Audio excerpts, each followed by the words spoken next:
dentro do Fala Sério, ontem à tarde, sorteio dos 16 confrontos da terceira fase da Copa do Brasil. Dupla Grenal indo pro Nordeste. Grêmio vai para Natal e o Internacional vai para Alagoas. Eu estava dando uma analisada nos adversários da dupla Grenal. Olha, são opostos em termos de desempenho nesse ano de 2023. O alagoano CSA, que é o adversário do Internacional, faz uma temporada ruim. Passou nas duas fases da Copa do Brasil, as duas primeiras, vencendo o Tunaluz 1-0 e depois venceu o Brusque de Santa Catarina 1-0. Mas no Campeonato Alagoano, que é fraco, ficou em quinto lugar na fase classificatória e não disputou as semifinais. Na Copa Alagoas foi eliminado na semifinal para o Asa de Arapiraca. E na Copa do Nordeste, que é o grande campeonato nordestino no início da temporada, ele foi lanterna do Grupo B apenas com 7 pontos em 8 jogos. Então o CSA vive uma crise e vai pegar o Internacional. O primeiro jogo vai ser no Beira-Rio e o segundo jogo vai ser lá em Alagoas. As datas ainda serão definidas, vai ter datas desses jogos. Alguns serão lá 12 de abril e outros serão dia 26 de abril, porque como são muitos jogos, são 32 times, 8 jogos em cada semana, dá pra dizer. E o Grêmio pegou o ABC de Natal, que vive uma situação boa lá, porque no início ele tirou da Copa do Brasil o Tum Tum do Maranhão, time totalmente desconhecido, ganhou de 5-0. Como é que é o nome? Tum Tum do Maranhão. Mas depois ele tirou o Vasco da Gama em pleno São Januário nos pênaltis.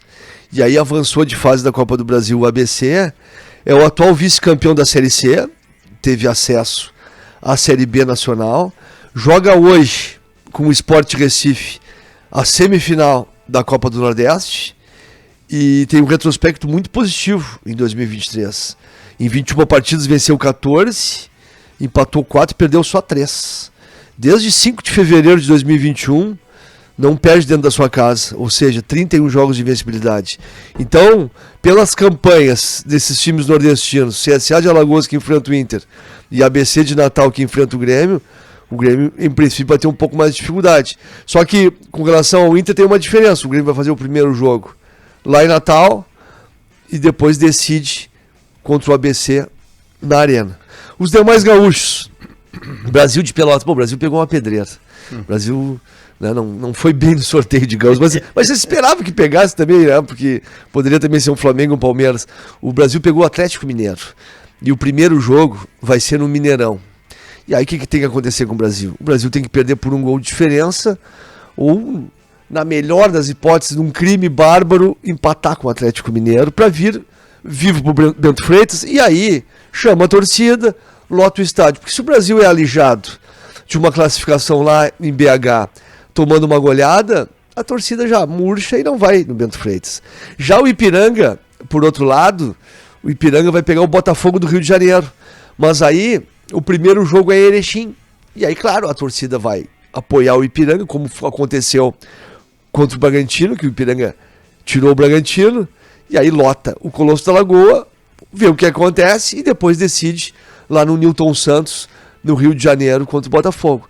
Então ficou assim, Ipiranga e Botafogo, Brasil de Pelotas e Atlético Mineiro, Grêmio e ABC de Natal, e Internacional e CSA. E alguns dos confrontos dos 16 dos grandes do futebol brasileiro, o Flamengo mesmo vai pegar o Maringá do Paraná, que é a grande sensação, foi a sensação do paranaense. O Fluminense pega um Paysandu, o Corinthians pega um Remo também de Belém, o Palmeiras vai pegar o Tombense, Atlético Paranaense pega o CRB, Cruzeiro pega o Náutico e assim vai, Curitiba Sport, Botafogo de São Paulo e Santos no Clássico Paulista.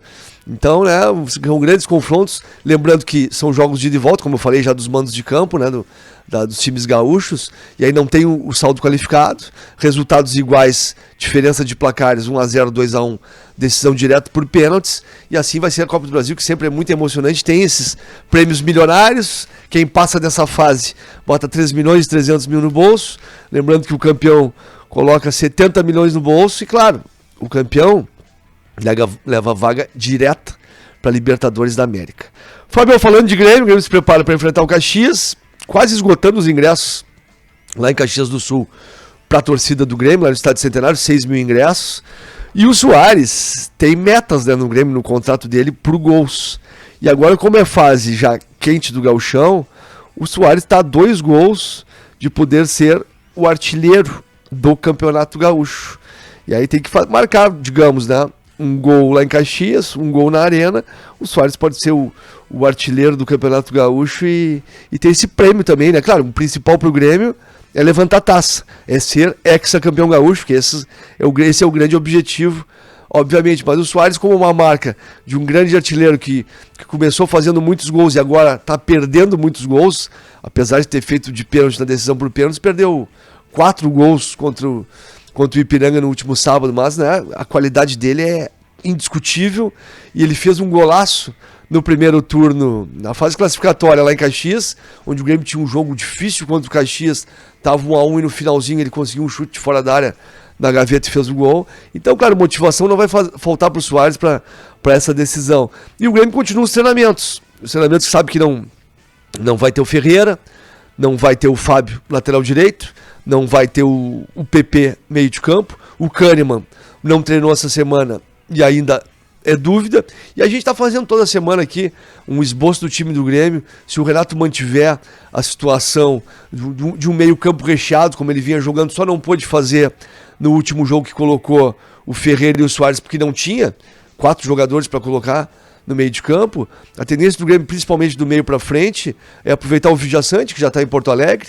Carbarro está chegando hoje, aí Vijaçante e Carbajo, né? Chega hoje essa dupla de volantes, Vijaçante e Carbajo, vai começar o jogo. E aí tu coloca o Bitelo jogando ali junto com eles, o Cristaldo como um meia de ligação, que está recuperado de lesão, o Vina caindo mais pelo lado esquerdo, que vai ser a tendência por não ter o Ferreira, e o Vina vinha sendo titular, e o Ferreira antes do jogo contra o Caxias era opção realmente no banco de reservas, e os Luiz Soares na frente. A dúvida lá na defesa, se o Kahneman não jogar, Bruno Vini continua no time, ao lado do Bruno Alves, João Pedro, que teve uma muito boa atuação. Eu vejo o João Pedro, lateral direito, pelas atuações que teve, principalmente no segundo tempo do Clássico Grenal. Nessa partida contra o Ipiranga, eu vejo o João Pedro num futuro próximo, e agora está sendo, né, porque o Fábio está machucado, mas quando o Fábio voltar, eu sei que o Renato gosta do Fábio, pediu a contratação, mas o João Pedro tecnicamente está sendo muito mais jogador do que o Fábio. Por quê? Porque ele apoia bem, ele tem qualidade, ele sabe jogar por fora, com a perna boa, com a perna direita, mas ele sabe vir por dentro, jogar com a perna esquerda, fazer aquela transição para, quando chega no bico da área, colocar ali para meia-lua, para entrada da área para quem vem de trás. E outra coisa importantíssima, nos escanteios que teve no jogo Grêmio-Ipiranga a favor do Grêmio, aquela bola que vem do rebote, vem pro time adversário, ele que é o último homem, ele fica na cobertura, até porque é um jogador de baixa estatura, mas ele tem uma recomposição e um tempo de bola muito bom. Teve 2 ou 3 lances nesse jogo que o João Pedro simplesmente está no mano a mano com o atacante do Ipiranga e consegue tomar bola com muita categoria. Então eu vejo ele superior nesse momento ao Fábio, apesar do Fábio estar machucado, mas pelo que a gente já viu de amostragem do Fábio nessa temporada, eu vejo o João Pedro com um degrau acima. E aí João Pedro na outra lateral, o Reinaldo e o Adriel, que foi a grande sensação do último jogo no gol. Acho que é por aí, o Grêmio não vai mexer, só se tiver algum problema médico. Aí, o único ponto de interrogação é: Kahneman joga ou não joga? Pra mim é isso que tem de Grêmio. E o Caxias tem um jogador que tá muito bem, né? Porque é o meio-campista Marlon, que teve uma lesão grave em 2022, parecia que podia até abandonar o futebol, e esse jogador dá uma sustentação muito boa, tanto ofensiva na transição como na recomposição do time do Caxias. É um jogador, né, a ser estudado até mesmo por times grandes do futebol brasileiro, porque é um jogador de 25 anos, e aí tem aquela questão, né, então dá pra dizer que é um preconceito, até, olha, tem muitos melindres dos times grandes, vamos dizer Grêmio Internacional, para contratar um jogador vindo do interior do estado. Olha, dá pra dizer, o último contratado do interior do estado, quem contratou foi o Internacional, que foi o alemão, que se destacou no Novo Hamburgo. E também tinha muitas questões, né? Será que vale a pena contratar? Não vale? Por um grande período valeu a pena. Hoje ele já caiu de produção. Mas é um jogador que ainda tem mercado no cenário, vamos dizer, numa Série B ou num time lá de segunda linha de Série A. É um jogador que tem, e pode também dar volta por cima no Internacional. Então existe esse melindre e uma questão que antigamente era muito mais corriqueiro, o Grêmio Internacional vai lá e buscar um jogador do interior. Então esse Marlon é um jogador a ser avaliado pela dupla Grenal ou por demais times do futebol brasileiro, bem como o Mateuzinho, jogador do Ipiranga, que tem 25 anos, que é o meio de campo, foi o jogador que mais driblou no Campeonato Gaúcho, esse jogador do Ipiranga. Então é importante, os times têm que se qualificar. Os times não têm dinheiro. O dinheiro está escasso. Tem que ter, né, uma situação de muita criatividade, fazer negócio com salário, parcelamento de luvas e tudo mais. Então, por que não olhar para esses jogadores do interior que se destacaram no Campeonato Gaúcho? Fábio, falando de Internacional, o Inter se prepara para jogar terça-feira em Medellín.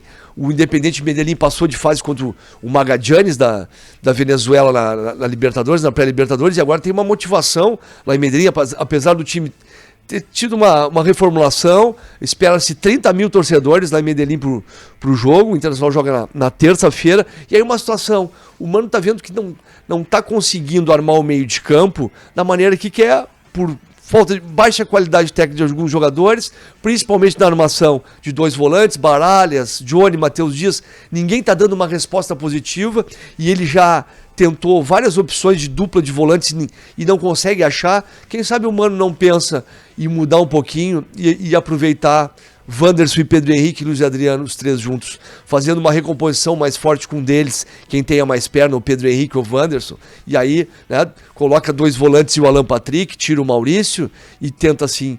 Pode ser que não comece jogando assim algumas partidas, ou principalmente esse jogo da Libertadores, que é um jogo que tem que estar mais fechadinho, mas é uma alternativa. Por falta de opções, muda um pouquinho o esquema tático. Claro que pode haver o receio de ficar com o meio de campo mais vulnerável, mas é uma opção que, se não para o começo da partida, que seja uma opção para ao decorrer da partida. E o Inter tenta contratar o Augustin Martegani, 23 anos, do São Lourenço. O Inter ofereceu 5 milhões de dólares por 70% dos direitos econômicos do jogador. Tá? Um canhoto, meia canhoto de 1,82 m, que é revelado pelo São Lourenço da Argentina, e o Inter está no mercado porque o Inter tem, né, o prazo está terminando, e mesmo que não consiga contratar e inscrever o jogador nessa primeira fase da Libertadores, já pensa o Inter, claro, numas oitavas de Libertadores para qualificar o grupo, e também, claro, Campeonato Brasileiro e Copa do Brasil, porque a gente sabe, tem batido nessa tecla aqui, que o Inter precisa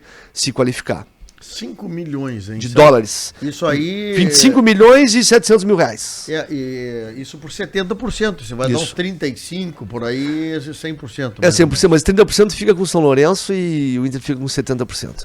Fábio, hoje à noite, arquibancada acústica, a partir das 7 horas, falando muito da decisão do Campeonato Gaúcho, claro, Internacional, Copa do Brasil e tudo mais. Muito bem, esse é Flávio Torino que bate um papo comigo de manhã aqui para restaurante Cláudio Pego, junto ao Macro Atacado Crollo, segunda a sábado, às 8 da manhã, às 11 da noite, com restaurante, com bar, café e, claro, almoço aos domingos, sabor único na melhor hora do seu dia. Ligue 36718057, WhatsApp 984338232 e para a Sorveteria Drose, mais de 60 anos de tradição com sorvetes à própria fruta, mais puro chocolate Camaquã e Arambaré.